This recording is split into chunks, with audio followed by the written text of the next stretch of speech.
സംസ്ഥാനത്ത് പ്രചാരണം അവസാന ലാപ്പിലേക്ക് കളം നിറഞ്ഞ ദേശീയ നേതാക്കൾ. കേരളത്തിനെതിരെ സംസാരിക്കുമ്പോൾ മോദിക്കും രാഹുലിനും ഒരേ സ്വരമെന്ന് പിണറായി വിജയൻ.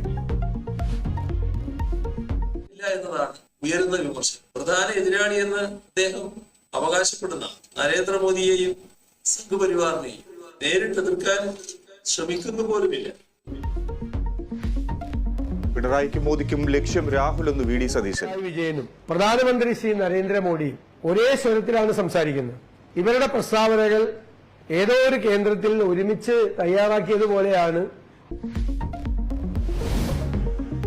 പരാതികൾ ഒഴിയാതെ വീട്ടിലെ വോട്ട്. പത്തനംതിട്ടയിൽ മരിച്ചയാളുടെ പേരിൽ കള്ളവോട്ട്. 3 പോളിംഗ് ഉദ്യോഗസ്ഥർക്ക് സസ്പെൻഷൻ.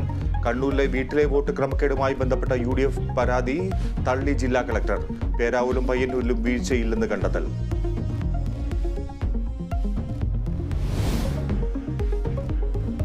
കെ ശൈലജയ്ക്കെതിരായ സൈബർ അധിക്ഷേപത്തിൽ വീണ്ടും കേസ്. ലീഗ് പ്രവർത്തകനെതിരെ പേരാമ്പ്ര പോലീസ് കേസെടുത്തു. രാജീവ് ചന്ദ്രശേഖർ വോട്ടർമാർക്ക് പണം നൽകുന്നുവെന്ന ആരോപണം. ശശി തരൂരിനെതിരെ സൈബർ പോലീസ് കേസെടുത്തു.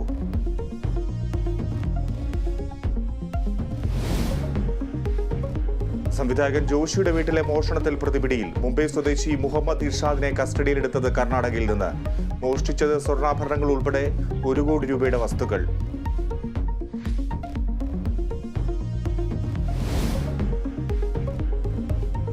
തിരുവനന്തപുരത്ത് പിറന്നാൾ ആഘോഷത്തിനിടെ സംഘർഷം. 4 പേർക്ക് കുത്തേറ്റു. സംഭവം ഇന്നലെ രാത്രി കഴക്കൂട്ടത്ത് ബാർ റെസ്റ്റോറന്റിൽ.